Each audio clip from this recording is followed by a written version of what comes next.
Each week, nearly a dozen movies are released theatrically. 40 films a month, more than 400 a year. That's a plethora of cinema. Too much cinema. You'd have to be an addict to see all that. But don't fret, we've got you covered. This is CinemAddicts. Hey everyone, what's up? It's a new week of CinemAddicts. This is CinemAddicts episode 341. I'm with my buddy Eric Holmes for CinemAddicts. How do I sound? Do I sound overmodulated, Eric? Do I sound okay? Yes, and I like that about you. You like me overmodulated. And then thank you very much, sir. And then Bruce Purkey over up in the attic. He has a bunch of reviews for the week starting Friday, April 24th, 2026. Movies that we are going to review this week include Omaha, Fuze, and Frankie Maniac Woman.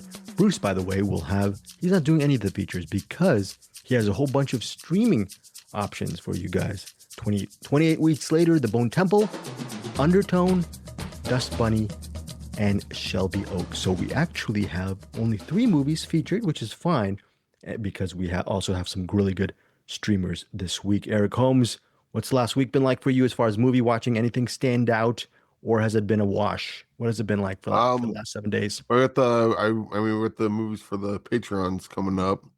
Oh, right. I forgot. Gloria, Used Cars, Out of the Blue. Mm-hmm. So we got some good ones there. Yeah, Gloria will be our sign pick for next week. We have an assigned pick for Patreon reviews. Will sometimes are always on a monthly basis on our regular feed. And then we have those 2 films, Out of the Blue and Used Cars. We're spotlighting the year 1980 for this month's Patreon. Sorry for interrupting, Eric. Go ahead. If you guys are interested, the movie just came out on Blu-ray. Let's see what they got. Special feature. Blah, blah, blah. The Stone Age. They just re-released that. And what is this? The Stone Age. Never heard of it. Seriously, I'm not kidding you on this. The Stone Age. So Stone Age is I can't remember how we came across it. I don't know if we rented it. Or... 1994, 90 minutes. Okay, for some context. It's on Blu-ray. Yeah. 1994. Okay. Yes. It's kind of like a how would you put this? It's funny as hell. It's basically these 2 stoner guys drive around listening to Blue Oyster Cult and then try to find a party, try to get into this party with a bunch of chicks and tall ones and stuff. It's actually been a while since I've seen it, but it was the first movie. Clifton Collins Jr. plays this guy Tack in it. A dork. Like, he's not a dork, but he's like a creep, I guess. But he's funny. Okay. Yeah, he's an antagonist, but he's also funny. And we just love his character Tack. And then does he have a good role, a meaty role, or is it more of a cameo playing the antagonist? No. So that was like the first movie I noticed Clifton Collins Jr. in. I would see it pop up in other movies. Like, oh, hey, it's Tack. Oh, it's also one of the nerd kids goes to hang out with the 2 dudes, and the mom's like super, what would you call it? Like overbearing. Like licking her finger and cleaning the dirt off his cheek, that sort of thing. Right, like a helicopter mom, I suppose. Yeah. And she's all right, guys, have fun. Don't eat too many hot dogs. And that's been in my lexicon ever since that movie. Anyway, I'm very good. Yeah, it came out on 420, and I know we don't normally do physical media stuff here, but Stone Age, if you haven't watched it, watch it. It's pretty funny, and if you want to get the Blu-ray of it, then do it up. The Blu-ray has special features, audio commentary with director and co-writer James Maconian, I believe that's the name, and co-writer Rich Wilkes. It's a Lionsgate limited release. The other extra features include the featurettes, Back to the Stone Age, Tales from the Blue Torpedo, The Stone Age Reunion, and an extended scene. Credit goes to Eric Holmes for talking about this Blu-ray, this physical media Blu-ray. I would not have talked about it because I didn't get it in the effing mail. Okay? Eric, I didn't get it in the mail either. I just got it in the email. I'm like, I'm talking about this. Oh, yeah. Unless we're getting the payola, folks, the actual physical media or a screener link, you think I want to talk about this? Nope. Thank goodness. There's a kind person named Eric Holmes who is all about illuminating some cinema for you guys. I'm selfish. I didn't get the Stone Age. This 54-year-old person I'm throwing a fit. But anyways, I do love the publicist who's repping the Stone Age. I've never seen this. I would love to see this one day. I think, if I'm not mistaken, the Stone Age is streaming currently Prime Video? Probably. Yeah, possibly. Because it's from 1994. It's a movie that I should have seen. I'm a Gen Xer. Yeah, it's on Tubi, Plex, Stars. Okay. So, yeah, it's on everything. Okay. Is it worth getting? Well, Eric loves the movie, and Yes, the hot dog stuff is and he says yes. And I'm gonna say, but I trust you can trust Eric Holmes. I trust Eric Holmes with my life. Okay, with mi vida. That's Spanish for life. I trust Eric with mi vida, but if you ask me, I didn't get the Blu-ray, so I don't know, Eric. I don't know whether you should get it. But I think most people like Eric Holmes, and they realize what a what I am. All that said, even whether Eric Holmes is nice and I'm a what, we have a what filled just podcast filled with really interesting movies. The first up is an Eric Holmes choice like we've been doing in the last several weeks. Eric Holmes, we have 3 movies to choose from. What how do you feel right now? What lane do you want to drive into? Think about it. Let's start with the bummer, Omaha. Bummer? Great movie. But... Great. Omaha's a comedy, right? It's fun, light comedy? No. Sci-fi film? Is it a sci-fi film? No. Yeah, I think it might be an action thriller. Action. Oh, I love action thrillers. Well, here is Omaha. I'm gonna just quickly read off the plot synopsis, and then we're gonna throw it over to Eric and have him. It is a personal film for Eric because of the locale. He knows a little bit about the locations behind Omaha. I think he will elucidate it or explain in a few moments. But quote, Omaha centers on a young girl played by Molly Bell Wright. By the way, Molly Bell Wright, in my opinion, is the best part of the movie. And that's not saying there's some really other good parts in the movie as well. But the young girl played by Molly Bell Wright and her younger brother, Wyatt Solace, played by Wyatt Solace, are awakened by their father, played by John Magaro. And they are loaded into the car in the early morning of 2008 for a long road trip. As the road trip goes across the American West, the young girl discovers the truth about their seemingly spontaneous journey, a poignant coming-of-age drama that premiered at the Sundance Film Festival. It premiered at the Sundance Film Festival. I apologize for messing this up. And it hits theaters on Friday. Actually, me and Eric, we're recording this on Thursday. As of this recording, I believe it's open a day earlier, Thursday, April 23rd. There is a screening of it right now. And Celine Song, the director behind Past Lives was, yes, directed by Celine Song, and it starred John Magaro. So Celine Song is presenting the screening of Omaha tonight over at the IFC Center in New York. But for everyone else like us, if you are around New York, it hits theaters on Friday, April 24th, 2026. The nationwide rollout. It starts up in May. Eric Holmes, take it away with your review of Omaha. Yeah, directed by Cole Webley, written by, and this is important, Robert McCoyan. Right? Yeah. Yeah, who wrote and directed Killing of Two Lovers and Integrity of Joseph Chambers. And Omaha has that kind of pace to it, the slow pace.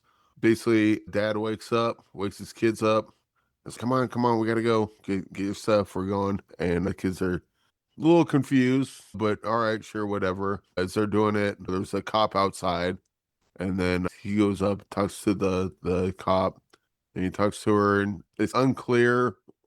The cop knows something's going on, and he knows that the cop knows something's going on, and he doesn't really care. And he's kind of dismissive of her, and then they just leave. They go on the road. There's always a thing with him and his daughter Ella's always got to help start the car. Been there many times before. And they're heading on the road. We don't know where they're going yet, but later on we find out they're heading to Omaha. We don't find out why they're heading to Omaha until they get there. But on the way there, you get the sense that they stop to get gas. The kids always, hey, Dad, can't get candy, whatever. And the dad's always looking at the money's kind of dwindling. You can tell that he doesn't have much left. And then once you find out why they're going to Omaha, everything else that happened during that road trip starts to make a lot more sense. Sure, right. I don't know what we want to give away because there's not a whole lot, because a lot of this movie is just hanging out with him and the kids, which is very important for when you get to the end.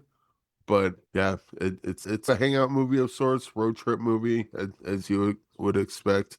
And the ending ripped my heart out of my chest and ate it in front of me. Good on you for that. Right. It's really. I'm not sure what else to say about the movie. It's a downer, but it's also like really good. But it's not a downer that like that's such a downer I never want to watch it again. I probably would want to watch this again. Well, one thing I'll point out is when they make it to Omaha, there's a part where they go to Henry Doorly Zoo, or they call it the zoo. And the apparently, I talked to the director. They didn't shoot at Henry Doorly Zoo, and I forget where he said they shot it at, but they tried to make it look like the lead jungle and stuff like that. And they did a pretty damn good job because I didn't even know that's what I just assumed they went to the zoo and shot there, but that was What's the name of the zoo again? Henry something Zoo? Henry Doorly Zoo. It used to be next to Rosenblatt Stadium, but they tore down Rosenblatt Stadium. That's made more of a parking lot because Omaha's good at that, making parking lots. But yeah, it's the Rosenblatt Stadium's where they used to have the College World Series, and Henry Doorly Zoo is like right next. They share a parking lot. That's how close they are. But at some point, Do you miss Omaha? Do you miss Omaha at all? Oh no! Oh no! No nostalgia. No wistful memories of Omaha as a place. I got lots of memories and lots of people live there that I like, but I don't miss living there. But yeah, they tore down Rosenblatt, so that's not there anymore. But Henry Doorly Zoo, like the main thing about it is like you go into the lead jungle. It looks not exactly, but it looks kind of like you're walking through a jungle. So instead of like a monkey in a cage, it's like a monkey like just running around through trees and vines and stuff. And it just looks really cool. They got the Desert Dome, and I'm sure since the last time I was there, they were working on this ski lift thing, and I went on that, but it was pretty bare bones. Like you could tell that they were still developing the areas. So I'm sure it's even better now since I went there last. But anyway, yeah, there's a lot more I'd like to talk about Omaha the movie, but that would get into spoiler stuff, and I don't want to do that. But we'll talk about spoilers later. Yeah, definitely. If you dig Killing of Two Lovers, Integrity of Joseph Chambers, Omaha is another banger in that same vein. Yeah, from Robert Machoy, the writer behind Omaha, and it's a great feature directing debut by Cole Webley. Excellent debut from Omaha. What else are you going to say about this? There's really nothing else to say. It is a road trip. You get to see parts of Americana. I mean, I have a lot to say about it, but we would have to get into spoilers, right? Why they're going to Omaha, and I don't want to do that. Exactly. And you get to see it's a very well done character drama about a father and his two kids. And the two kids are wondering, just like me and Eric, are what's going on here on this road trip. Just like the viewers will be wondering what the heck is going on with Omaha. But it really doesn't lean into the mystery of that as much as just the character building among the three people. It's a very quiet and intimate movie. I think if you get into that very introspective vibe of Omaha, it'll be worth a watch actually in your local theater. And if you're looking for a really, the plot synopsis says, it is a quote poignant coming of age drama. Sometimes when a movie's poignant, that means the execution of the material can be heavy-handed or over sentimentalized, a little bit sappy, and Omaha does not get there. Omaha is a very subtle film, and Eric said it tore his heart out at the end. And if I had a heart, no, I'm kidding. I do have a heart. Did not completely tear my heart out, but it is an effective movie, and I was really admiring. There's a final line that we'll talk about in the spoilers that I thought was very well done. And we also have to mention John Magaro, excellent actor. I've always loved him, and he is fantastic in this as well. Molly Bell Wright, would love to see what happens with her career moving forward because she's equally as good as Magaro in this. All due respect to Wyatt Solace, he's the young kid, and his main job in this is to be a young kid, which is fine. He does that job really well. And what does this young kid do? He steals little toy cars from gas stations. Okay, that's not a big spoiler, but that's his main function in the movie. And as far as being the family dynamic, I think the kids in this are excellent. Excellent, they're good. Because Molly Wright, she's like the older one. You tell she knows stuff that's going on, but they also still feel like kids. Right. They don't feel like wise beyond their years. You know, where some movies they'll write kids, and the child actors will be good, but they're not playing children; they're playing adults. Right. Right. They either do one of two things: they'll either write children as adults, so the child in the movie is like way more wise than they should be. Mm-hmm. Or they'll dumb them way down. Daddy, soccer. They got that kind of middle ground where they're kids. They do kid things. And I'll also say this movie has, again, going back to Eric was saying, it tore us out and it was heartbreaking. It does not. A lot of filmmakers, a lot of storytellers would wallow in the sadness of the situation or whatever's going on. But again, Omaha's really well done, and it's not. It is sad at points, but it is a very fascinating and intriguing watch. I'm giving Omaha 4.5 out of 5 stars. Really, really love this film and highly recommend it. What about you, Eric? Oh, I'm giving this one 5 stars. Okay, cool. 5 stars. It'll become more clear when we talk about it in spoilers, but okay. Beyond the Omaha angle, that there was something else real personal going on that probably affected me more than you did, obviously. But right. Yeah. Omaha was great. No, it wasn't. I refuse to say it was great. It's pretty good. How's that? I don't refuse to say that. I'm happy to say that. I know, of course, I'm kidding. It is great. So that is 5 stars from Eric Holmes, 4.5 stars from me. Again, that is Omaha, currently in New York, playing in theaters, but then starting May, it's going to be a nationwide rollout. This is why me, Eric, and Bruce love covering cinematics. We get to review, and then publicize and promote and shout from the rooftops really underseen movies because the way they're being released. This is a small film. Hopefully it gets more traction as the days and the weeks move on. All right, so that is Omaha. Next up, Eric Holmes. Because you gave 5 stars to Omaha, you can't give any more 5 stars this week. I'm just saying, because it's only 5 stars a week from Eric. Is that okay with it? I'm not gonna. I know what he's gonna do. I know what Eric's gonna do, and I'm not gonna spoil how Eric's gonna swerve this whole episode right now. But Eric, do you want to go with Frankie Maniac Woman, or do you want to go to Fuze next? I want to save the best for last. Let's go with Fuze. Oh, how dare you say Fuze is not the best for last? Fuze is one of the best movies ever made. What? I'm not saying Fuze is bad at all. We're fully in banger season right now. Banger season, but this episode. But okay. Frankie the Maniac Woman's clearly the best of the bunch. Okay. I guess Eric doesn't want to do the review. He just spoiled everything. I'm just kidding. Frankie Maniac Woman. We're just gonna hurl really great stuff on this movie. What do you want me to even read? I'm looking at the plot synopsis. Quote: battling against the legacy of childhood trauma, internalized misogyny. No. We gotta save the best for last. We gotta go for Fuze now. I'm sorry. Yeah. Fuze.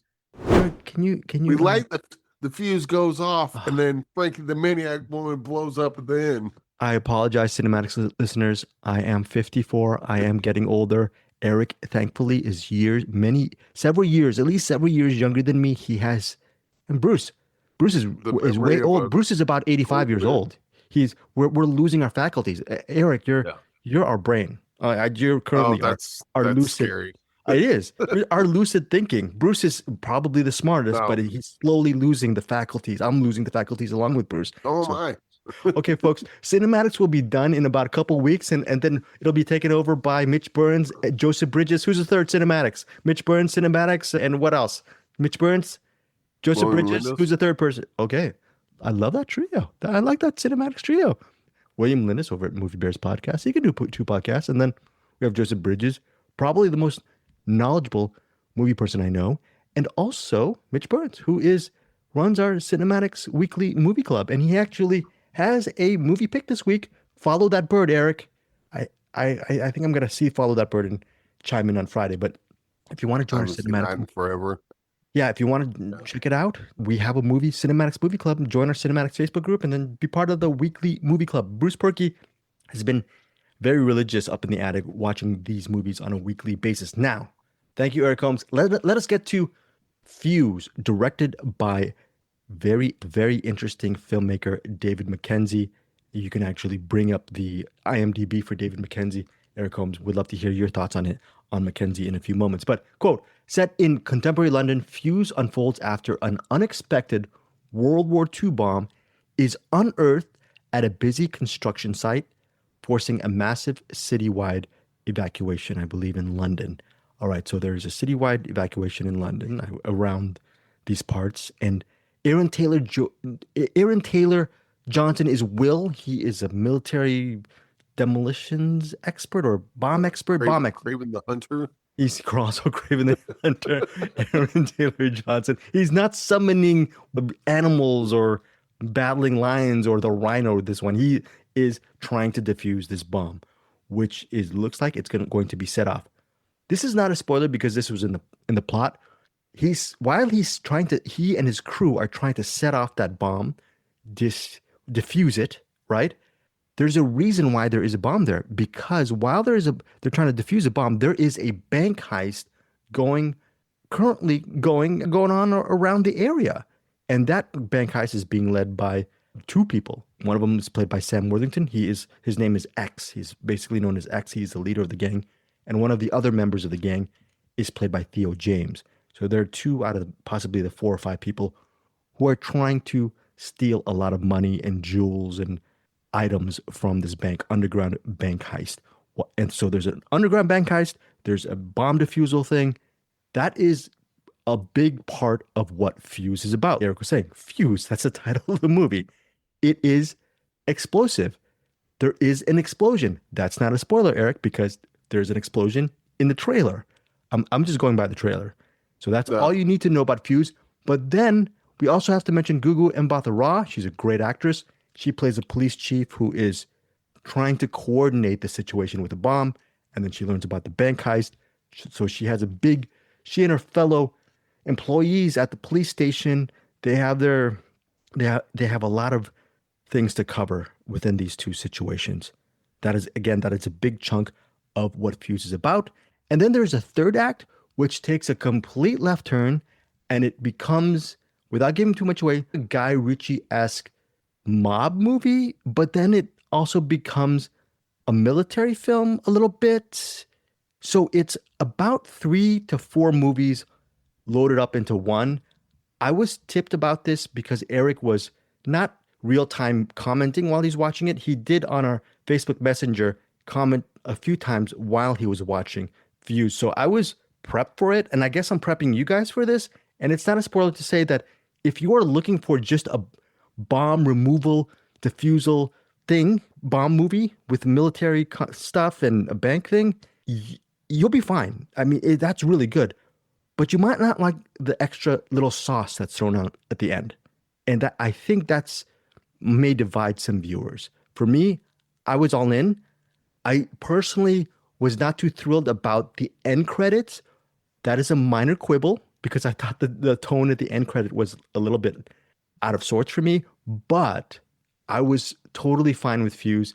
It's an entertaining popcorn film that takes I'm going to steal 2 words from Eric Holmes. It's a movie that takes a big swing in its narrative, and I apologize for stealing your words, Eric, but it takes a really big swing in the storyline. Again, you might love it or hate it. I enjoyed it. What about you, Eric Holmes? Your thoughts on Fuze? Yeah, so the first third, I guess, where they're trying to defuse the bomb, Mm-hmm. and then the heist is going on during that same time, and that part I think was the best part of the entire movie. I agree. It was like one part Hurt Locker, and while the Hurt Locker is going on over here, Rafifi's going on over here, and 100%. It's just a really cool dynamic. Once the bomb goes off, well, first of all, when the bomb goes off, that's when the movie started getting a little weird. Certain elements of physics doesn't make sense. Sure. The fact that someone 10 feet from the bomb is fine because they're sitting behind a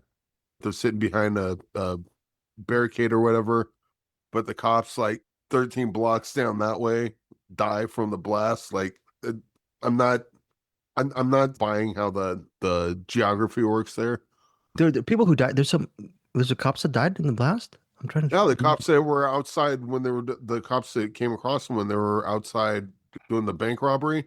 They got caught in the shockwave, and one of them was on the ground. I don't know if he was dead, but he was certainly hurt. You're right. One of them got on top of him. One of the cops got injured and was, if I believe, just taken away by medics. And then the other cop was the one who was trying to trace the bad guys. So the other cop was still alive.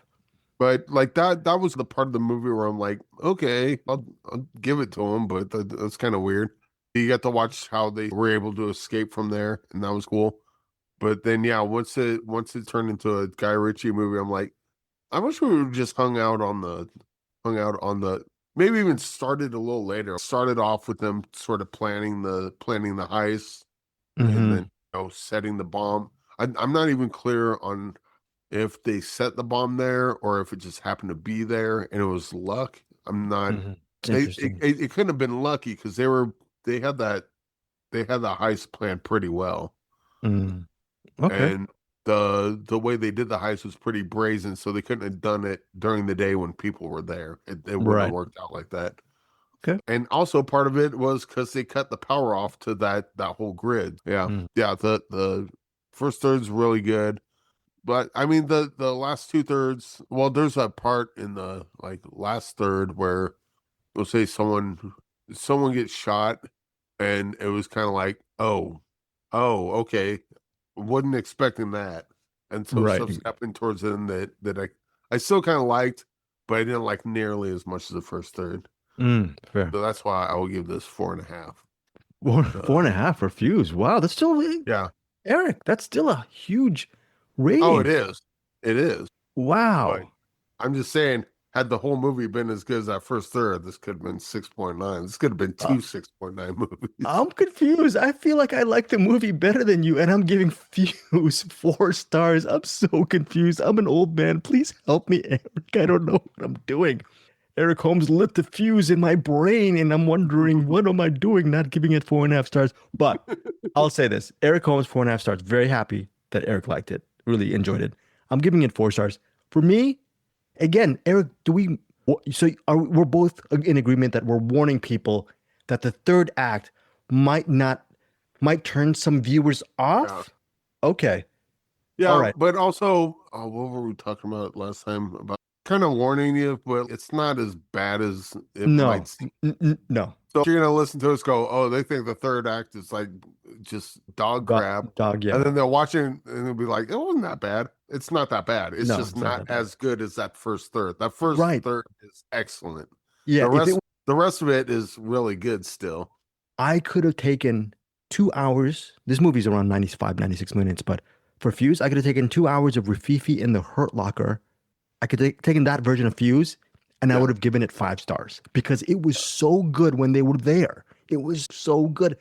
And again, that last third wasn't that bad, but I think the problem with the last third, or not the problem with the less interesting part of it, is that the first third is just real simple. Defuse a bomb or rob a bank while they're trying to distract him with a bomb. Pretty simple setup. By the time you get to the end, there's so many new characters introduced, double crosses happening.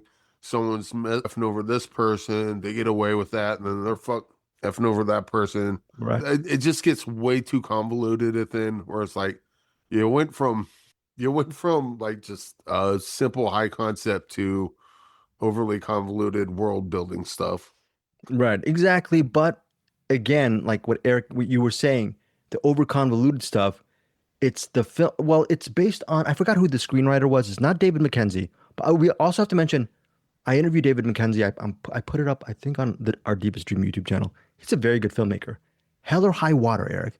Start Up. We just recently did Start Up on our Patreon. Outlaw King. Hopkins, written by Ben Hopkins. Ben Hopkins. Okay, so very gimmicky storytime, narrative script, which Eric and I ended up falling hook, line, and sinker with it. We were fine with Fuze, but again, just a warning. It takes a big leap in the third act, but you might agree. I have a feeling a lot of people will agree with me and you, Eric. It's a very entertaining film. That last third, still good, but not great. But I understand why they took that big risk. They wanted to, what is it, Eric, when you just, if you played a simple jazz tune with Miles Davis, just the best musicians, A to B, that's a great track. But sometimes you just want to go a little improv and free jazz, or I don't know, fusion.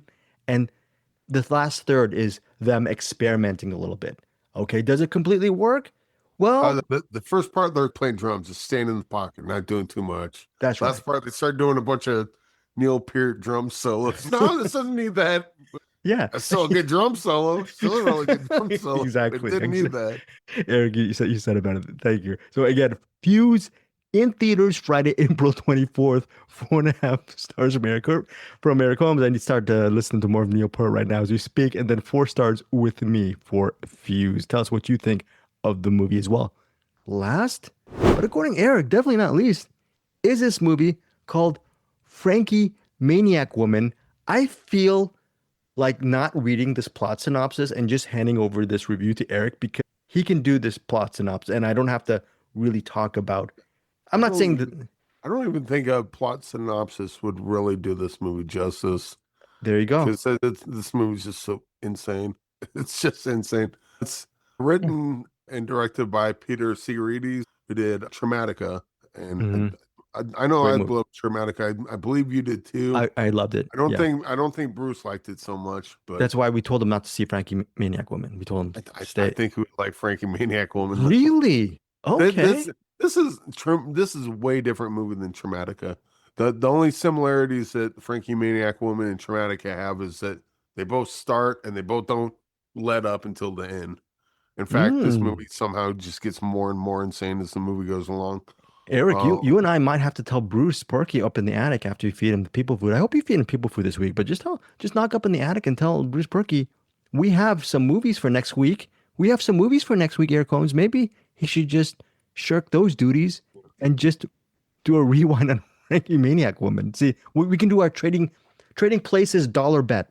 I bet you $1 that he's going to really not like the movie, and you're gonna and you disagree. You think he's gonna really enjoy the movie, huh? Yeah. Well, this one's got like a lot more sleazier look to it. Like Traumatica, like as much as I love it, it feels like a Conjuring type movie or like a movie a type of movie you've seen before. Frankie Maniac Woman is, I mean, it's certainly got elements like slasher elements, like Texas Chainsaw Massacre and stuff like that you've seen before. Some crazier elements, probably from what was that one that we saw about the alien that's addictive? While you think about that, let me just say this. Frankie Maniac Woman centers on Frankie Ramirez, played by Dina Silva. Frankie Ramirez is a struggling singer-songwriter in Los Angeles, the city of angels. And she's been bullied because people want her to be rail thin and skinny when she is such a... She's trying to get, her manager's trying to get her gigs at different places. And so, you really got to lose a bunch of weight and blah, blah, blah. And, we're going to get you this one thing. And then she's also getting a bunch of crap from the people. So she was, I don't know, how would you describe Frankie? That's it. We don't want to give, we will say this, Pierre Sigarides, he's also in this movie a lot. Well, not a lot, but he plays a possible supernatural force or a figment of Frankie's imagination. You're gonna try to figure out. You're gonna probably that. But who knows? Okay, who knows? It's part of the mystery of Frankie Maniac Woman. Is she possessed by this evil spirit, or is it a figment of her imagination? That spirit or figment of imagination is played by director Pierre Sigarides and is Dina, right? Dina Silva. They both wrote the script. They both act a lot in this movie. It feels like it was them two and a bunch of other, maybe several other crew members, and they went out and made Frankie Maniac Woman. So it is low budget. Go ahead, Eric, with your review. Yeah. But yeah, she's just constantly getting picked on because of her size. They even do a little flashback with her mom, and her mom's like constantly having people over to dig her out, so to speak. Right, exactly. Was her mom supposed to be a prostitute? I believe so. I think that's inferred, possibly. Yeah. Yeah, I don't think it was explicitly said, but I couldn't tell if she was supposed to be a prostitute or if she just kept having affairs or boyfriends. It was unclear. And was being very rude to her daughter. Yeah. What was clear was that she's always putting whoever she's banging ahead of her daughter, and she's also always constantly picking on her daughter from her weight. So from a very early age up until currently, she's always being body shamed. And through all of this, she's developed a maniac side to her that she wants to take all her aggression out on pretty women and just murder them. So that's the slasher element of it. Or people who get in her way, who bully her, she will bully them back. Yeah, and to great bloody effect. Mm-hmm.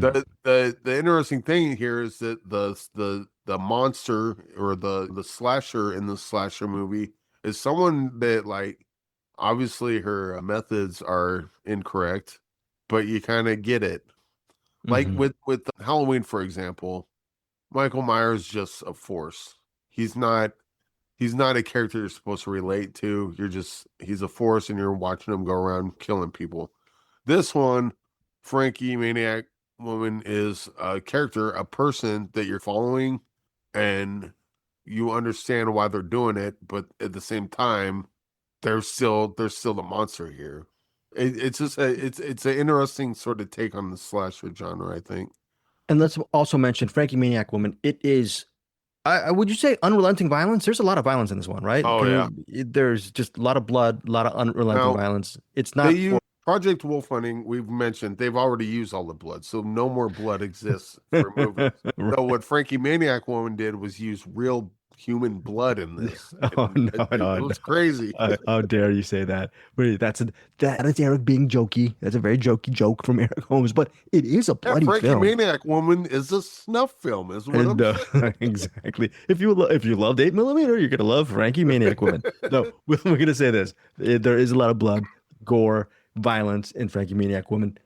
You might, as a cinephile, love this type of movie, but it's other cinephiles, if you don't like this lane, which is very specific, stay away from Frankie Maniac Woman. Also, I want to say something. Tina Silva, really, really good actress. There is a scene. Good singer, too. Yes. Her music is in Frankie Maniac Woman. So you're going to get some good music in this film and some really good acting by her. There is a sequence that happens in the desert when she is a little bit out of sorts and she goes on a little bit of a, let's say, mini breakdown. Fantastic scene. Just a fantastic scene. There are a lot of which breakdown you're talking about. But there you go. Had a few in this one. Fair point. But I think she's a huge talent, and I'm glad. I hope she works on more films with Sigridis. And I was saying at the end of the interview, I haven't actually uploaded this yet on our Deepest Dream YouTube, but I uploaded your interview with Silva and Sigridis on our CinemAddicts YouTube channel, by the way. Check Eric's interview out with them, and I also put it up on the CinemAddicts podcast feed this week. Now, I will say this, though. I wouldn't even call Dana Silva a firecracker. She's a stick of dynamite in this movie. Total stick of dynamite. She's great, great, great. And I want Frankie Maniac Woman, too. I want a sequel to this. You mentioned... Oh, yeah. We're not going to say what happens to her at the end, but Eric referenced Jason. Can't you be I'll say, like, about halfway through the movie, she meets up with a bunch of influencers of other women and attractive women. And that's, I think, from that point on is where you start seeing it go from a slasher movie to, okay, now we're starting to understand Frankie's dynamic a little more. Right. She's not just insane due to past trauma and body shaming, but now this new group, because, oh, you're pretty women and you're being nice to me. And then now that's we'll see what happens. Altering her character a little bit. Yeah. Or, I won't give it away here, but Frankie makes a choice at the end where it's like, good choice. Yeah, interesting. You have empathy. I didn't think that was possible, but here we are. Yeah. So some really interesting choices, creative choices with Frankie Maniac Woman, and all the credit goes to Silva and Sigrid. They made this film for what? Not that much money, but the movie doesn't look cheap. It just looks really probably inspiring. $3. They didn't have to spend any money on effects because they just did it. They just okay. And that's a joke. That's a joke from America. But yeah, they just did it.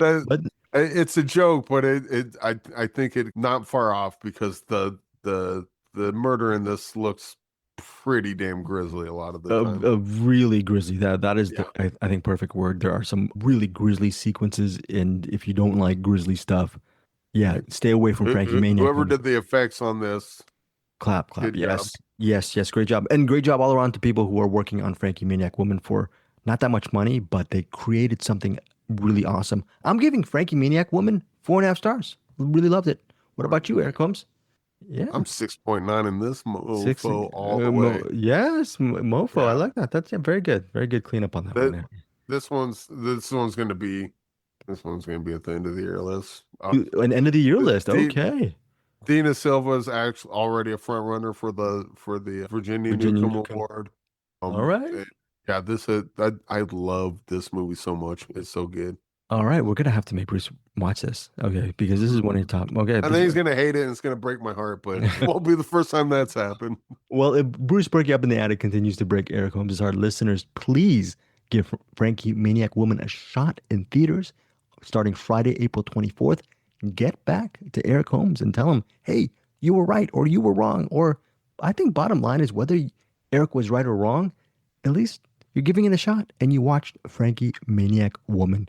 Email him over at hamslime@gmail.com. Tell him what you think of Frankie Maniac Woman. 6.9 stars from Eric Holmes, 4.5 stars for me. Eric, we're done. We're done with it, with the show. Yeah, I know. Well, we have some spoilers, which we're going to put on our CinemAddicts YouTube channel. Look, folks, if there's a way to, we do our Patreon every month. And again, we mentioned all the Patreon movies that we're covering. I'm trying to remember. It's Gloria for our sign pick next week. We're doing Out of the Blue. And then what was the other movie, Out of the Blue? And there's one more movie, Eric Holmes, that I'm completely escaping on our Patreon. Gloria, Out of the Blue. Oh, it's about motorcycles, I think. Right. Oh, used cars. Used cars. Yeah, Eric loves that movie. I think I've seen that maybe once or twice. Yeah, so there's a way. $5 catch all for our Patreon members. Patreon patrons, thank you so much for supporting all three of us here over at CinemAddicts. But all that said, we are also trying to reach 1,000 subscribers over at our CinemAddicts YouTube channel. If you have the heart or just want to, please check out our CinemAddicts YouTube channel so you can subscribe to that channel. It's in the show notes. And you get these CinemAddicts episodes without commercials. If you're listening to us on Spotify or Apple Podcasts, I think Eric listens to it via Podchaser, whatever digital podcast platform you're using, you're listening to some ads. Over at our CinemAddicts YouTube channel, ads. Over on our Patreon channel, our Patreon feed, no ads as well. So just FYI on that. Before we get to Bruce Purkey over at the Cinematic, Eric Holmes, final thoughts. Oh, Podcast Addicts is what I use. My fault. Podcast Final thoughts. Yes. Yeah, the worst, from my perspective, the worst movie we saw today, Fuze. Wow. That moves great. Wow. I love weeks like this. It's just like the back of my hairs stand up. I get all tickled and excited. And we even got to talk a little Stone Age today. Exactly. If you want to go get the Blu-ray, or even maybe you don't want to get the Blu-ray, but you're like, hey, I haven't seen Stone Age in a while. Let's go check that out. That's very, very cool. All right. So that is it for this week's. Oh, by the way, CinemAddicts episode 342, which is out next week. Movies that will be covered is Two Pianos. It's an indie film that I will review. There's Casa Grande, which Eric and I will receive screener links for. And I think Spanish for... What did you say? Spanish for what? The marshmallows. The marshmallows. Or you could, it's Spanish, Casa Grande. Or the big house, one of the two. Yeah, one of the two. Eric and I will review it. We're getting links as hopefully either today or tomorrow. And it stars Lou Diamond Phillips, right? So if it stars Lou Diamond Phillips, we got to watch it, right? And then there's a couple of other movies, our sign pick Gloria. And then there's another film called The Last One for the Road. Eric, it's a movie about drinking. It's a foreign film. Who knows? Might be an interesting film. We'll see. All right. So that is it for this week. Eric and I will do a couple of spoilers, and we'll put that on our CinemAddicts YouTube channel as well. And thank you guys so much for listening to us over at CinemAddicts. It's not over yet, because here's Bruce Purkey over at the Cinematic. Welcome to the Cinematic, a very special Cinematic, the Attic of Cinema streaming edition, because this week I have no screeners. Usually I have mostly screeners and maybe one or two streaming movies, but this week I am going to do a speed round of 4 streaming movies that have come recently to be available to the average person, and all of them have been released within the last, 8 months, something like that. The oldest one is probably from the fall of 25. So all of these are pretty recent movies that you may have caught or maybe thought about catching as you saw them pop up on various streamers or rental services. So let's get started on that with, let me just tell you, the 4 movies I'll be doing are Dust Bunny, Shelby Oaks, 28 Years Later, and Undertone. First up is Undertone. Undertone is directed by Ian Tunson, starring Nina Kira as Evie and a couple other people, but it's really Evie's show. Evie is the main character. Evie is the person we see almost the whole time.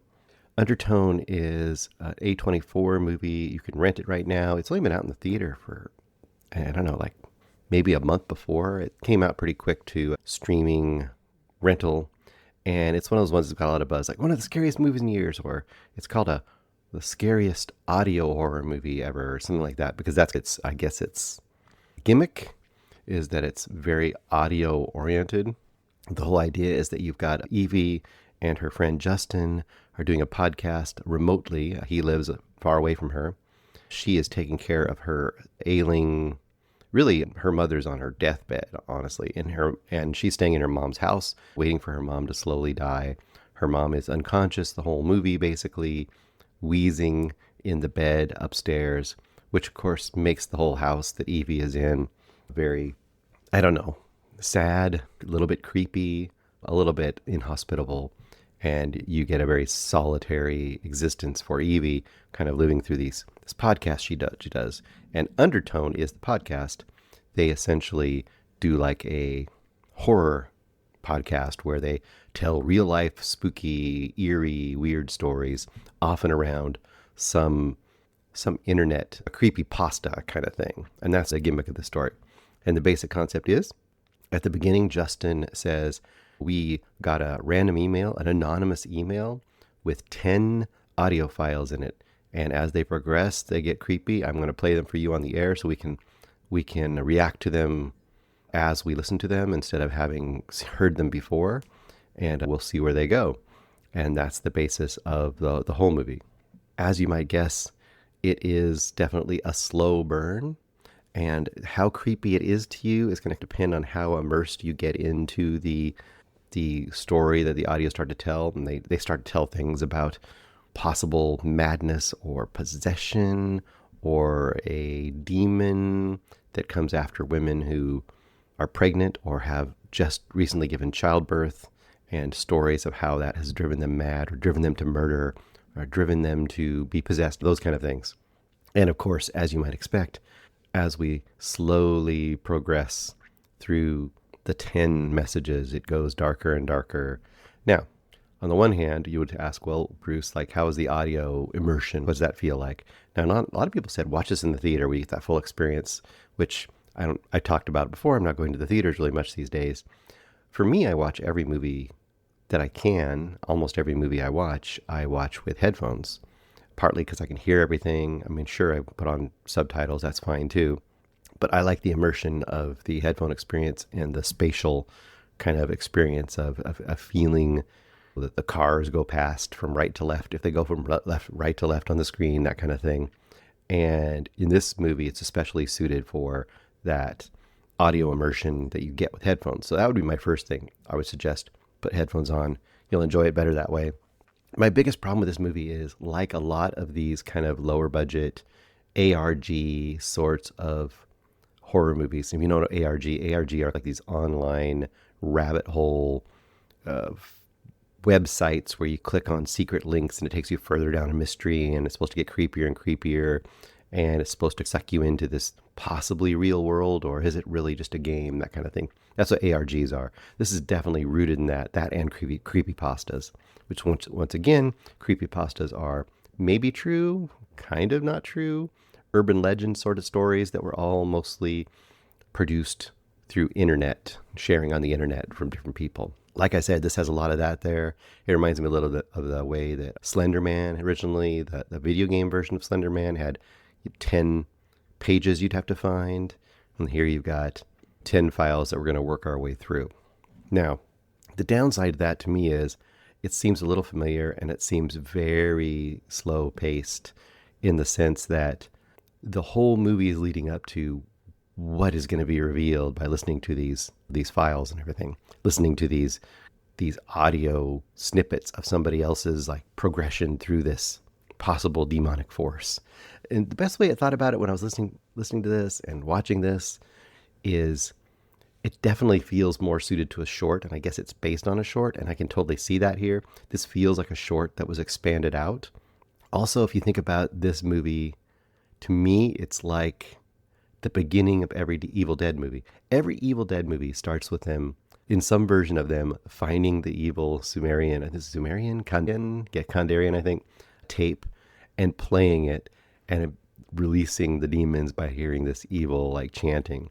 Well, here it's, well, what good is going to come from hearing these tapes? But you got to listen to these audio files, and they do, and of course, it leads to no good. The problem here is where Evil Dead, that was the beginning of the movie. They listened to against their best wishes, their best advice. They listened to these tapes, and that unleashed the demons. And the whole movie was them dealing with these crazy demons and fighting them off and becoming Evil Dead and all this kind of stuff. Where all the fun is, this movie is all the stuff before the fun. It's, should we listen to the tape? Shouldn't we listen to the tape? We're listening to the tape. What's the tape going to reveal? And then the movie ends with the tape gets to the point where something's actually happening, and now the movie's over.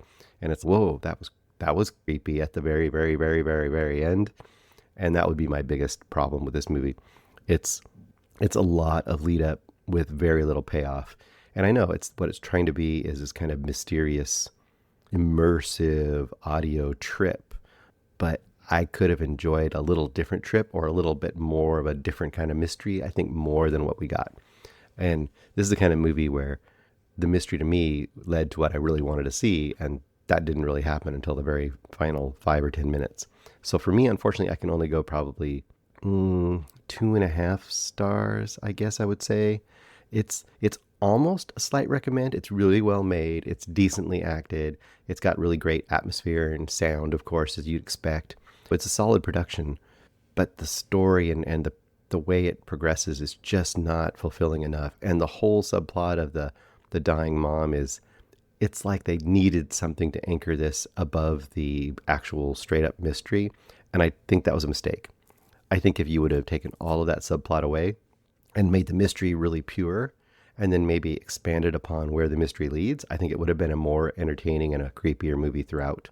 I would suggest another indie movie that we had from a couple of years ago that no one talked about with one of the actors from the last Evil Dead movie, and that's a movie called Monolith. I don't even know where it's available right now, but Monolith is a cool little movie that has very similar DNA, where a woman does this sort of a podcast kind of a thing, and she starts uncovering a strange mystery through audio. But it's a different kind of mystery. It's not this straight up demon mystery. It's much more convoluted. And I think for that reason, it's a little more pure and a little more interesting than this movie, which has a very similar kind of path. Okay, so 2.5 stars for Undertone. I'm working my way up to the better movies of the week, so I'm going through them.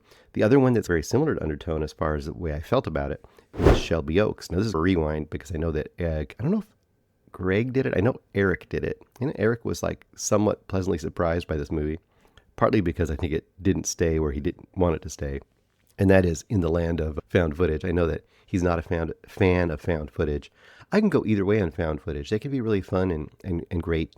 I guess a great way to do some very easy, low budget filmmaking. But a lot of times they just fall into kind of tropiness, and they're just a way to make a really, really terrible movie somewhat legitimate. Now, Shelby Oaks, Chris Stuckman, everyone knows this got a lot of, I guess, notoriety because Chris Stuckman is a YouTube movie reviewer. That's his claim to fame. He's the biggest, if not one of the biggest, that came from YouTube and in the early days, and gained a massive following and is in the algorithm, so that pretty much anytime he does a review, he'll get up right up towards the top of reviews for whatever movie he does. He doesn't do as many reviews anymore, but of course he parlayed that into a crowd-funded ability to make a movie. Now, a few have done that since then, but this is one of the first really big ones to get a lot of notoriety. Shelby Oaks, directed by and written by Chris Stuckman. The main one you need to know here is Mia is played by Camille Sullivan. Camille Sullivan is your main star throughout. Mia is looking for her lost sister, Riley. Riley was a member of this kind of a paranormal investigation group, the kind of a ghost hunters, sort of a internet show called, what do they call them? Paranormal Paranoids, I think. Once again, that kind of bugged me right out of the gate. This is a weird thing for me, I guess. I get annoyed when there's names or bands that are supposed to seem like real life things, but I just they don't feel real. They feel like they're written.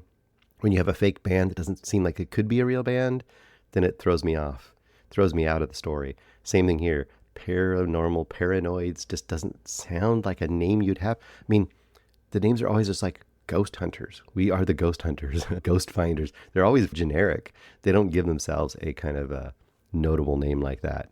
Another thing that kind of threw me out in this movie was things like when Riley goes missing, which a big chunk of this movie is Mia looking for her lost sister Riley, missing in the group of paranormal paranoids. I don't like to say it. And throughout the area where she goes missing, there's these like spray painted signs, which once again look fake. They don't look like real things that would happen in the world. These spray painted signs, messages on signs and things that say things like who took Riley, whatever, or where is Riley, whatever. Like, people go missing all the time. And I can't think of a time when people have cared enough to spray paint it like a meme all over the world. This person's missing. People that are much more little kids and stuff, and you don't see that written around. So the fact that this kind of random person from internet culture would do that and it would become a thing that people would spray paint around just didn't seem real to me. Anyway, basic concept here is Riley and these other 3 people that are all part of this kind of ghost hunting group go to this abandoned town of Shelby Oaks, and they go missing, and their tape is found, and you see snippets of the tape. And years later, Riley's sister Mia is trying to find what happened to her sister, and maybe even find her sister, but her sister most likely is dead at this point, we're guessing. So you get a lot of found footage stuff there, very reminiscent to Blair Witch Project, obviously, in that setup. And to me, that's the weakest part of the movie, is this all the found footage stuff is very tropey. It leads to opportunities for a lot of not very professional acting, which you don't need professional acting in this kind of thing. It can be totally low budget and totally amateur. That's fine. But it definitely also can call itself out when it just doesn't feel authentic. You don't buy it. Whereas Blair Witch Project, most of them aren't like fantastic actors or anything, but there was a kind of a level of authenticity which allowed people to sink into the lo-fi world of that movie. And I think Eric, if I remember correctly, his review is very similar. I think he didn't really appreciate the found footage stuff as much. But there's a point in the movie, probably about 20 minutes or so, 25, where it switches to more of a straight up filmed narrative, where you're just really following Mia trying to solve the mystery and uncover the mysterious events surrounding the disappearance of her sister. And when it gets into that mode, I think the movie looks good. I think it feels much more genuinely creepy. I think overall the writing and acting is better. I think that our main actor there, and Camille Sullivan, is definitely one of the strongest actors here. And I think she anchors the rest of the movie. And there's some, like I said, I was surprised. There were some genuinely really cool looking things. There's some stuff with an abandoned like prison, which is such a common kind of a trope of ghost hunting shows. And they built up enough lore at that time that when you get to the prison, you have context for what might have happened there or how evil that area might be. So when she goes there, it's filmed really well, really creepy, has a really nice atmosphere, and she sells it. The actor sells it really well. And there's a couple other scenes like that. Dark forest and going up to abandoned, unknown houses. All that kind of stuff is really good. Now, there's also some pretty crunchy, pretty ineffective CGI, like creature stuff with some devil dogs and maybe sort of demonic creatures and stuff, which is a little bit like, but I can give or take that in a movie like this. I think overall my biggest problem was it was just a non-cohesive story throughout. I wish it would have just picked one or the other, even though I didn't really like the just straight up found footage stuff. If you just took that and ran with it, I think it would have been a more consistent movie in one way or another throughout. Or in my case, I would have had just the smallest, tiniest bits of the found footage stuff and just let the investigation and the mystery be the whole movie. Because I think that was the strongest part of the movie. And then unfortunately the final maybe 15 minutes or so, where all the mysteries get uncovered, is not very good. The mysteries that get uncovered, we've seen versions of before. There's a little bit of Silence of the Lambs in there. There's a little bit of a lot of other kind of evil, demonic sort of movies. And there's like a twist in there that's not very satisfying around what happened to her sister and what does happen to her sister. all of that stuff rushed to the end when it came. And I didn't really like any of that stuff, so that unfortunately brought it down again. I probably would have been like 3 or 3.5 stars if it would have just been the mystery and had a more satisfying ending. But because the front third is to me pretty weak, and the finale is definitely like a letdown, there's not enough with the mystery to make it a recommend. I'll probably go, just like I did for the Undertone, I'll probably go 2.5 stars for Shelby Oaks. It's not a very long movie. If you like this kind of movie, it's a fun enough watch. So you're not going to hate yourself for watching it, but it definitely is going to leave you wanting more, I think. In my case, it did. But what's the final thing is, could Chris Stuckman make a pretty decent, pretty cool, pretty atmospheric movie? I think he could. Maybe not be the writer, or maybe only be maybe he should be like based on a concept or a story by Chris Stuckman, and let someone that's really a professional writer do the writing. And I bet you it would strengthen it quite a bit. That would be my kind of ultimate takeaway of that. Okay, next up, 28 years later, The Bone Temple. Now, I almost didn't watch this movie. I definitely didn't watch it in the theater. I waited for it to come out. It's on Netflix right now. This is directed by Nia DaCosta, which I think was controversial for people because with all the other ones being directed by, I don't know why my brain's forgot his name, the guy who's directed all the other ones, the very famous guy who did a lot of other things. I don't know why my brain just forgot it. It's old man brain. Whatever, who cares? You can look it up. You'll know him. He's famous. He directed the first 28 years later, the first 20 days later, and a whole bunch of other movies. So I thought I was expecting to see that this sequel, because this sequel is part of a trilogy, like a sequel trilogy they're doing right now. They're doing 28 years later, the original, 28 years later, The Bone Temple, this one, and then one other one. Well, Nia DaCosta, I think, was a great choice because a lot of the things I did not like about 28 years later, which for me was quite a letdown, a lot of things I didn't like about it are fixed by this movie. First of all, that movie just was, to me, the standard survivors in a zombie world and how they survive. I wasn't very enticed by that until the very end of that movie, where you get to meet Dr. Kelson and his weird kind of self-made sort of religious bone temple, or whatever you want to call it, is his own kind of like a end-of-life area that he's created to honor souls going to the afterlife. And his whole character was very interesting and odd in that first movie, but not enough of that movie was that. The most of that movie was about a kid, Spike, and his dad, and learning how you survive and come of age in this kind of dangerous world of 28 years later zombies and that.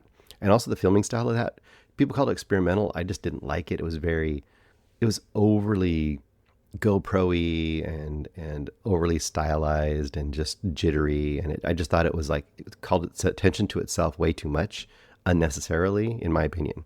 So why do I enjoy The Bone Temple? Well, first of all, The Bone Temple is just a weird movie. It's a bottle movie. If you think of the 28 franchise as being a TV series, which a lot of these things end up becoming cinematic TV series, if you think of it as part of a TV series of sorts, this would be a bottle episode where instead of following the main story of humans surviving in this kind of zombie-ish apocalypse, we just stick with two weird groups and just find out what they've done. And one group is, you've got Dr. Kelson, played by Ralph Fiennes, and Samson, this kind of alpha, overly like steroided out essentially version of this rage virus zombie, and how this doctor essentially is experimenting on this thing to see if he can tame it and maybe bring back some humanity. And that's one sub-story. And the other sub-story is this crazy, evil, cruel, roving gang of teenagers, kids, almost Droog-like, called the Jimmies, all stylistically based on Jimmy Savile, who is this once revered and beloved TV show host for Top of the Pops in England in real life. So when the zombie apocalypse hit in that world, in that timeline of 28 years later, he is still beloved and an iconic like memory of the old world. But in the real world here, we all know that Jimmy Savile was a horrible, very, very, very prolific, long-lasting child predator that was partially covered up, his crimes, by the members of society, British society, and keeping him in a place of power when he was just this horrible, horrible predator. So you automatically have a really odd stylistic choice to do this guy as this evil gang of kids, essentially. Once again, following them is great because it begins with Spike being part of their group, Spike getting initiated into their group, and then their leader of the group, Sir Jimmy Crystal. They all have names like Jimmy Inc., Jimmy whatever. Sir Jimmy Crystal, played by Jack O'Connell, who's had 2 iconic villain roles within a year, with Sinners and with this. He's fantastic here, chewing up the scenery, and just really, the charisma is just off the charts. But anyway, he's basically indoctrinating young Spike into their evil, vicious world with a kind of a twisted, their own self-made satanic ideology, I guess you'd say. So the movie on paper just doesn't work, right? It doesn't make any sense narratively. You just say, oh, here's this guy who's dealing with this like boneyard, trying to tame a zombie, and here's this other group of roving, satanic, evil gang kids. Let's just watch both of them back and forth, and then eventually find a way for the 2 groups to come together and have an odd interaction together. But somehow, it's more entertaining than definitely the last 28 years movie.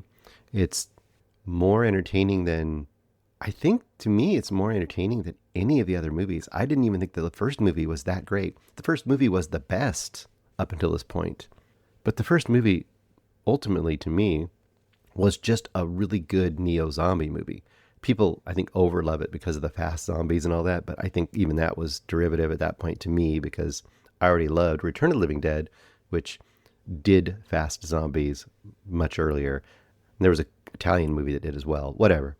That's an old movie bro debate. It's like saying, is Die Hard a Christmas movie? You wonder whether who did fast zombies the best in the first, whatever, who cares? Whatever you think, I still think this is arguably easily either the first or second best 28 movie that's been made. So if you like 28 Days, the original, the best, then I think this is going to be your number 2. If you're like me, this is your number 1, and 28 Days is your number 2. This is the best one. Like I said, it doesn't make any sense on paper, but it's for whatever reason, it just works. It's more fun. It's more energetic. It's still violent and gross. It's hardly even a zombie movie. That's why I say, to some degree, it's not even a 28 movie. It's almost like this weird little detour in that world and doesn't even really care about the zombies hardly at all. But you've got a movie with essentially 2 super charismatic, maybe not villains exactly, but 2 super charismatic characters in Dr. Kelson and in Sir Jimmy Crystal. And that alone makes it fantastically fun to watch. It's got some diegetic music drops that a lot of times in these movies would not be diegetic, and they'd be thrown in just to give you nostalgia. But here they're more of a interesting character revelation about Dr. Kelson's like inner life, because he comes across as this very stoic, almost monk-like character that's just tending to this boneyard. But he has this obvious strange love and core affection to 80s music, and the way that's dropped in is a lot of fun as well. So I'm 4 stars for 28 Years Later. I would say definitely worth checking out if you like the 28 movies.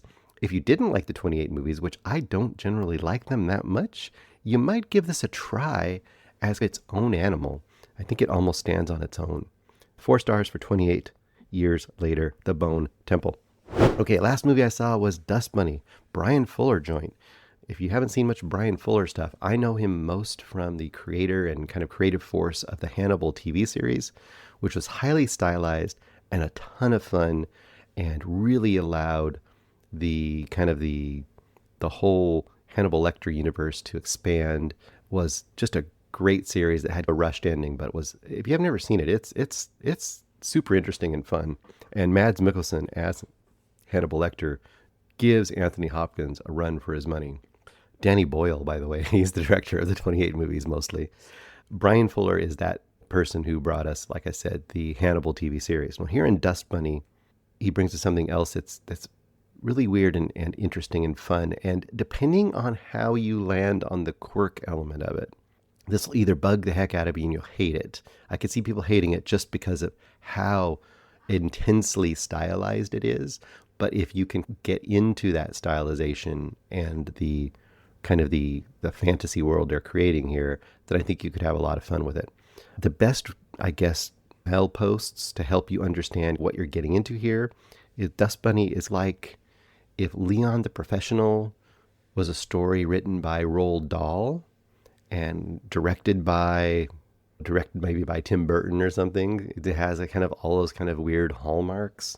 It's a very dark children's fairy tale and very, very, like I said, very stylized visually. A lot of kind of CGI imagery and stuff, overly ornate world. But in this case, to me, I think it works because it does create a world that's its own unique thing. It also felt a little bit to me like if Steven Spielberg were still making like relevant, lightly edgy, slightly dangerous children's fables, if he was still doing that these days, this would be the kind of thing he could hope to make. I don't think he would have it in him to make this exactly because it has a little bit of a mean streak to it at the edges, but he would try to want to make something like this. That's why he's kind of Tim Burton, Spielberg, you kind of get that kind of like taste here. Basic concept is pretty simple. You've got a little girl, Aurora, played by Sophie Sloane. She is fantastic in this movie, by the way. A little girl named Aurora. She thinks there's a monster hiding under her bed, and she always hides at night from the monster. And one night the monster comes out and she hears it eating her parents. She's sure her parents have been eaten. And the next morning, and she has this whole thing where she's afraid if she touches the floor that the monster can get her, kind of like lava. Don't touch the floor, it's lava, that kind of a thing. So she'll try to crawl around on the desks and the countertops and the dressers. And she has this big rolling metal pig, I know it doesn't make any sense, that she can use to roll around the apartment. And the next morning she can't find her parents. But there is this strange neighbor of hers on the same floor of the apartment building. And she follows him one night in this amazingly visually ornate sequence across the rooftops. She runs across the rooftops following him as he goes along down below in the streets. And she sees him fighting and killing a bunch of men. And the men were hiding in I think it's like a Chinese New Year. That's when it's happening because there's like fireworks going off. It's really visually beautiful. And these men are trying to kill him. They're all dressed up as a Chinese dragon in a parade. And they come out of the dragon and try to kill him. He kills them all. But from her point of view, the neighbor has killed a dragon. So she sees him as, well, he's obviously a monster slayer. Her neighbor is evidently, magically, a monster slayer. So she figures out a way to hire him as a hitman to kill the monster under her bed. And that is the concept of this movie. And once again, like Leon the Professional, it becomes, in a lot of ways, this kind of friendship between her and this hardened killer who doesn't want a child with him at all. It's a very trope thing that's been done before. The hardened criminal, assassin, whatever it is, being burdened with the plucky young kid and, how he'll learn some humanity based out of all this. I don't know if he quite learns humanity based on all this, but he does learn something based on all this. And so, once again, if you can get into the kind of ridiculousness of that situation and the ridiculousness of the way everything looks and the way everything is presented, and you fall into it, I think you could really enjoy this. Like I said, I think there's going to be a love or hate on this kind of movie. If you are watching it at 20 minutes in and you're like, oh my gosh, this is way too much, like a Wes Anderson movie, if it hits you like that and you're just 100% out, then go ahead and be out because it's not going to get any better for you. Now, for me, it really worked. I was in the mode of it. I really ended up enjoying it quite a bit. I definitely, like I said, I loved there's a level of darkness here. I would just say there is a character who dies at one point, and the way they have to dispose of that body and the way the little girl is or is not involved in that process, I thought was surprising and really great. And I think that's one of the things that's a key to this movie. The interactions between Mads Mikkelsen as the killer neighbor and the young girl, Aurora, played by Sophie Sloane, the way they interact together and the way he doesn't sugarcoat stuff for her. He tells her the way things are. I think that is something that is key to this movie. In a sense, I think the movie is saying we need to be honest with children sometimes. When something is happening, you need to tell them that that isn't real or that is real. This is bad and this is dangerous. This is what's actually occurring. They're stronger than we think they are, and they can handle some of these things. I think that's part of the kind of the way this movie is progressing. On the other hand, from the child to the adult, I think it's trying to say, hey, sometimes there's more out there than we think there is, and we should listen to the child. Maybe they are telling us the truth. So there's that kind of thing going on here too. Once again, there's a really great cast here. I didn't even talk about Sigourney Weaver has a really fun role that she can just chew up the scenery with. You got David Dalmashian, I can never say his name. He does a great job as, once again, a weirdo role, as you'd expect. There's just there's FBI agents that come into this at some point. They're really a lot of fun. I think super charismatic, very entertaining and colorful characters throughout, and wonderfully visually inventive throughout. I think this movie was highly underrated. I think it was probably the fact that this is almost impossible to market, because who are you aiming this at? If you aim this at as being a children's movie, which is really ultimately this is like a family children's movie, the level of a Matilda or something like that kind of a thing. But for a lot of people, this will be way too dark and way too disturbing, and they'd be angry if you suggested that they watch this with their kids or that their kids watch this. And on the other hand, if you just suggest this to the average hardened, hardcore, I don't know, action adult kind of audience, they would watch this and go like, why am I watching this kids movie? You know what I mean? So I think that the problem is it lives in this weird middle ground where you have to just be open to that kind of melding of styles. That's why I think, like I said, bringing up someone like Tim Burton, I think Tim Burton at his best lives in this middle ground where it has this highly ornate fantasy element, but it also is willing to go actually dark, where there's actual stakes and actual people die. So I think when Tim Burton is at his best, it hits the same sort of tones this movie hits. And if you like that sort of stuff from Tim Burton, you're probably going to like that stuff here from Brian Fuller with Dust Bunny. And once again, Dust Bunny, I believe, is currently on, I want to say it's on HBO Max, but if I'm wrong, I'm sorry. You can look it up. All right, and I'm 4.5 stars on this movie. 4.5 stars. I really, really enjoyed it. And that's everything I have for this week. No streamers for me this week. Next week I should be back with a couple streamers. Also, I think next week we also have our Patreon episode, which is 1980. And I see if I can remember off the top of my head what movies we're doing. I know we're doing Gloria. And I want to say, was it Used Cars? I've already forgotten. I know we have 3 movies coming. Gloria was definitely one of them. I think a couple of them, I haven't seen Gloria for so long that it's going to be a new movie for me, but I do remember Gina Rowlands being amazing in it, as she is in most everything, and I remember it being a pretty great movie. All right, that is all I have for you now. Hope that gave you a little bit of stuff to look at or to look into, and I will talk to you soon. And as always, guys,